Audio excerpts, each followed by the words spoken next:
Барлықтарыңызға қайырлы күн достар. Сіздермен бірге Альмира бүгін осындай табада пісетін алмалы пирогтың рецептімен бөлісетін боламын. Барлық қажетті заттардың мөлшерін описание бөліміне жазып кетемін. Сол жерден көрсеңіздер болады. Ең алдымен таза ыдысымызға жұмыртқаны жарып, қантты қосып, жақсылап миксерлеп араластырып аламыз. Егер миксерлеріңіз болмаса, венчикпен де араластыра берсеңіздер болады. Қанты әбден ері осылай араласып, объемы көбею керек. Одан кейін сметананы, яғни қаймақты қосып, тағы да миксермен араластырамыз. Аралас болған массамызға сұйық майды қосып, тағы да бір елкі массаға араластырамыз.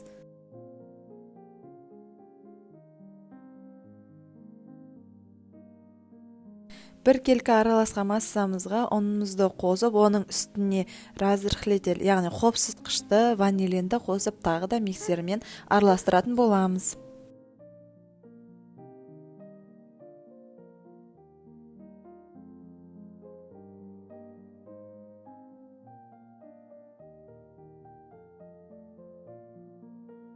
Бұл пирогқа өз қалауыңызға қарай грек жаңғағын қоссаңыз болады, және де бетіне біз міндетті түрде бір алманы турап қосатын боламыз.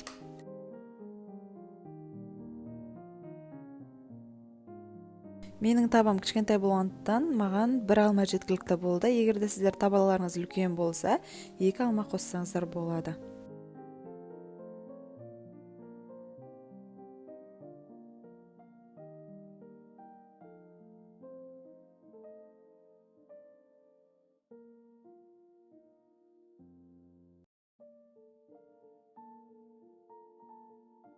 Пісіретін табамыздың бетін осындай маймен майлап аламыз, және де бір шай қасық немесе жарты ас қасық қантты сеуіп, тағы да бетін тегістеп қоямыз.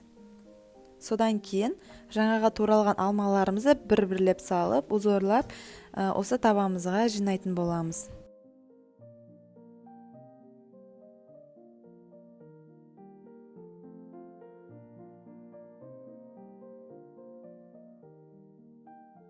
Осының үстіне өз қалауларыңызға сай грек жаңғағын сепсеңіздер болады, дәмі ерекше болып шығады.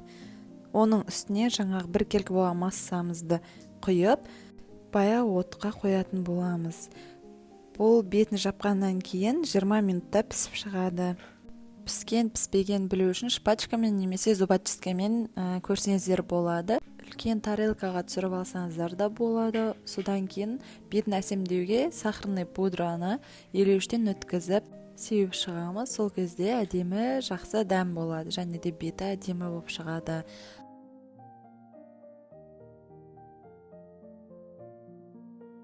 Мінекей достар, біздің осындай табада пісетін пирогымыз дайын болды. Үй жағдайында жасап көріңіздер.